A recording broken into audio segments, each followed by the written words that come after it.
안녕하세요. 피탐성 빛의 교회와 함께하는 성경 공부해 오신 빛의 성도님들. 오늘부터는 구약 성경으로 돌아와서 사사기 말씀. 사사기. 영어로는 Book of Judges. 사사기의 말씀 우리 함께 공부하기 시작할 텐데요. 이 사사기, 오늘을 살아가는 우리에게 정말 중요하고 적실한 말씀이지만 동시에 우리가 참 많이 오해하고 있는 성경책 중에 하나가 아닐까 싶은 생각이 드는데요. 앞으로 약 4개월 정도 걸쳐서 사사기 말씀 함께 정확하고 또 깊이 있게 공부해 보았으면 좋겠습니다. 우리 같이 기도하고 오늘 말씀 공부 시작하겠습니다. 하나님, 야고보서 말씀 공부를 잘 마치고 사사기 말씀을 펼쳐 함께 공부할 수 있는 기회를 주셔서 참 감사합니다. 사사기 말씀을 통해서 우리를 향하신 하나님의 마음을 잘 읽고 공부하고 또 하나님의 뜻에 맞추어 우리의 삶의 방향과 걸음이 조정되게 하여 주시고 그렇게 주님을 기쁘시게 하고 주님을 기뻐하는 우리 빛의 성도들의 인생 될 수 있도록 주님께서 은혜를 베풀어 주시옵소서. 예수님의 이름으로 기도합니다. 아멘. 자, 오늘부터 사사기 말씀이 시작되는데요. 여러분 한번 사사기 Book of Judges 딱 하면 어떤 생각이 가장 먼저 떠오르십니까? 아마 삼손, 삼손의 이름이 떠오르시는 분도 계실 거고요. 영어의 제목처럼 judges, 곧 사람들에게 재판을 해주고 판결을 내려주는 이미지들이 떠오를지도 모르겠습니다. 하지만 정작 사사기는 이 색깔로 따지면 짙은 검은색이에요. 사건으로 따지자면 순전한 악의 연속적인 출현이고요. 감정으로 따지자면 부끄러움, 수치, 그리고 다시 일어설 수 없을 것만 같은 절망이라 말하면 딱 적당한 책이 바로 사사기 Book of Judges라고 할 수 있을 겁니다. 가끔 성경이 진리인 것을 어떻게 믿냐라는 질문을 받게 될 때가 있어요. 저는 이 사사기와 같은 내용이 성경이 진리일 수밖에 없는 이유 중 하나라고 생각을 합니다. 성경은 있는 그대로를 보여줘요. 이스라엘이 얼마나 망가지고 타락하고 더럽혀졌는지, 이스라엘 백성들이 얼마나 배신을 잘하고 거짓을 일삼고 어리석은지 성경은 이걸 숨기지 않습니다. 그들을 보호해 주지도 않아요. 그들의 밑바닥을 있는 그대로 보여주되 그러한 밑바닥 인생들을 어디까지 하나님께서 참아주시고 아껴주시고 또 다시 한번 구원해 주시는지 성경은 그야말로 날 것 그대로의 모습으로 보여줍니다. 영화로 따지자면 미성년자 관람 불가, 딱 이 등급을 붙여놔야 할 책이 바로 사사기라 말할 수 있을 것 같은데요. 우리 1장 1절부터 제가 왜 이렇게 이야기하는지 하나하나 차근차근 살펴보도록 하겠습니다. 1장 1절입니다. 같이 한번 읽어보시죠. 여호수아가 죽은 뒤에 이스라엘 자손이 주님께 여쭈었다. 우리 가운데 어느 지파가 먼저 올라가서 가나안 사람과 싸워야 합니까? 아멘. 사사기는 여호수아가 죽은 뒤에라는 아주 중요한 시기를 가리킵니다. 여호수아, 이 여호수아는 어떤 사람이었습니까? 출애굽을 이끌었던 이스라엘의 지도자 모세의 뒤를 이어서 민족의 지도자가 되었던, 그래서 가나안 지역을 정복했던 지도자였어요. 그런데 그 여호수아가 어떻게 됐다고요? 죽은 겁니다. 이건 무슨 의미냐? 한번 잘 보세요. 이스라엘 민족의 조상이 누구예요? 아브라함을 이스라엘 민족의 조상이라고 이야기합니다. 아브라함이 이삭을 낳았고요. 이삭이 야곱을 낳았고요. 야곱이 요셉을 낳았습니다. 이스라엘 민족은 요셉 이후에 이집트의 노예로 약 400여 년 노예 생활을 하게 되는데요. 여기에서 건져낸 사람이 누구냐면 바로 모세였습니다. 그리고 그들을 가나안 땅으로 인도한 사람이 누구라고요? 여호수아였어요. 이스라엘 민족의 역사는 지금까지 여호수아까지 보면요, 한 사람을 구심점으로 하여서 그 사람의 지도력으로 이끌어온 역사였어요. 그런데 여호수아가 죽고 나니까 이 다음에는 한 사람의 구심점이 사라져버리고 맙니다. 이제는 한 사람 중심이 아니라 여기 보니까 어느 지파가라고 이야기를 하는데요. 지파 중심의 역사가 시작이 된 거예요. 2절도 한번 보시면요. 2절 같이 읽습니다. 시작. 주님께서 대답하셨다. 유다 지파가 먼저 올라가거라. 내가 그 땅을 유다 지파의 손에 넘겨주었다. 아멘. 주님은 민족의 지도자가 없다 하더라도 여전히 하나님께서 택하신 민족 이스라엘 백성들과 신실한 관계를 이어가십니다. 그들이 하나님 앞에 겸손하고 정직하게 기도할 때, 물을 때 하나님은 그들의 기도에 응답해 주세요. 3절과 4절도 조금 길지만 같이 한번 읽어보겠습니다. 그때에 유다 지파 사람들이 자기들의 동기인 시므온 지파 사람들에게 제안하였다.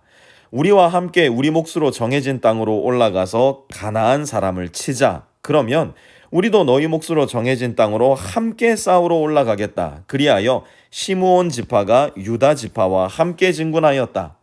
유다 지파가 싸우러 올라갔을 때에 주님께서 가나안 사람과 브리스 사람을 그들의 손에 넘겨주셨으므로 그들은 베색에서 10,000명이나 무찔렀다. 아멘.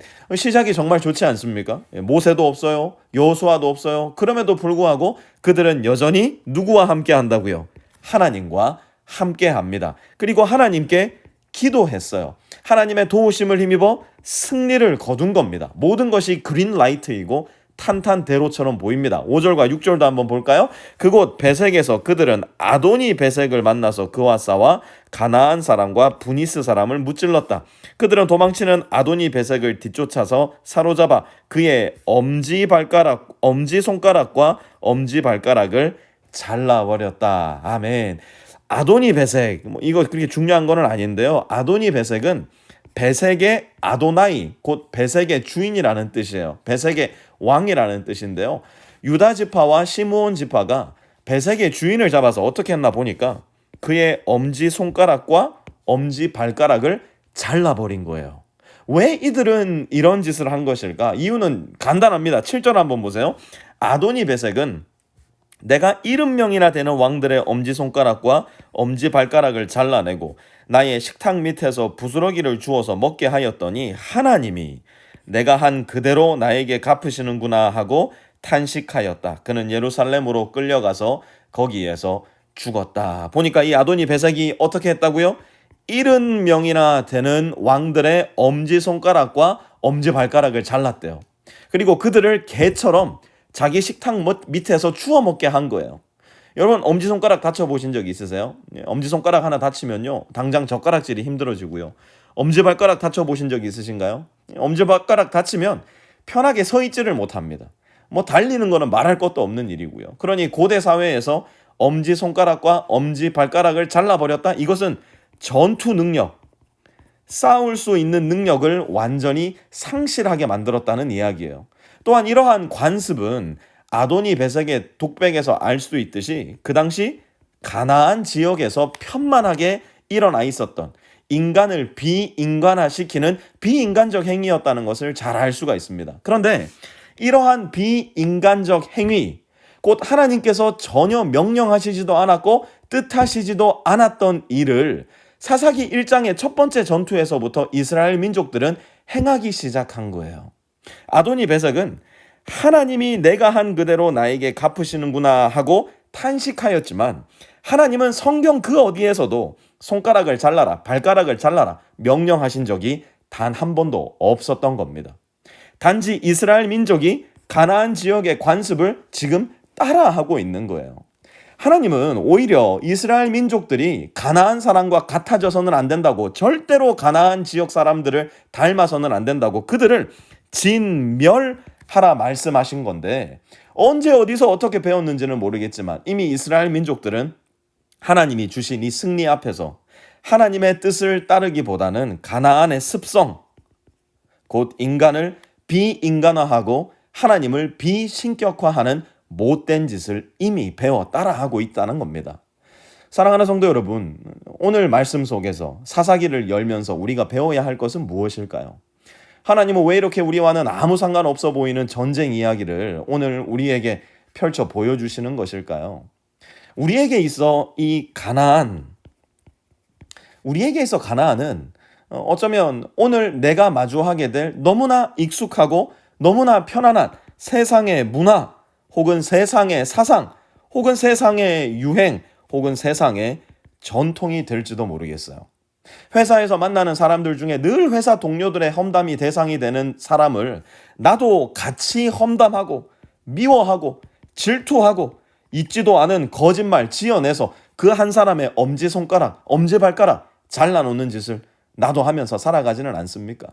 집에서 내 아이들에게 하나님이 누구이신지를 가르치고 알려주고 이야기해주기보다는 너희도 그저 이 세상의 흐름을 따라서 좋은 대학 가야 되고 좋은 직장 잡아야 되고 돈 많이 벌면서 살면 그게 장땡이다. 자본주의 경제 체제를 가르치고 남들보다 더 잘 살아야 된다고. 그래야 무시받지 않고 산다고. 나도 모르는 채 내 아이들의 손가락과 발가락 잘라놓고 있지는 않습니까? 나의 생활이 괜찮아 보이니까 큰 어려움 없이 살고 있으니까 교회 잘 다니니까 내 삶의 아주 작은 영역에서는 하나님이 이 정도쯤은 눈 감아 주실 거라고 죄를 지으면서도 회개하지 않고 나도 모르게 내 엄지손가락, 발가락 잘라가며 살아가고 있지는 않을까요? 정신 바짝 차리지 않으면 나도 모르는 사이 이 시대의 생각에 휩쓸려서 내 발등을 내가 찍는 일이 생길지도 모릅니다.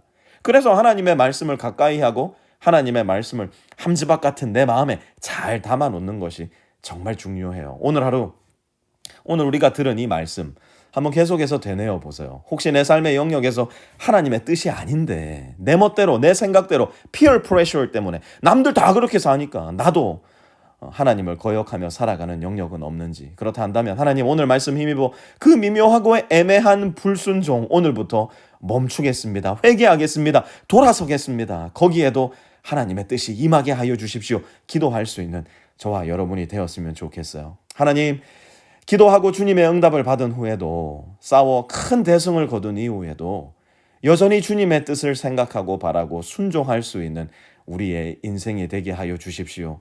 내 삶에 아무런 어려움이 없을 때도, 소위 잘 나가는 내 인생일 때도 늘 하나님의 뜻이 무엇일까 생각할 수 있도록, 그리하여 어리석게도 스스로 내 엄지발가락, 내 엄지손가락, 내 자녀들의 엄지손가락, 엄지발가락 잘라버리는 비극을 겪지 않도록 주님 우리를 도와주시고 지켜주십시오. 예수님의 이름으로 기도합니다. 아멘.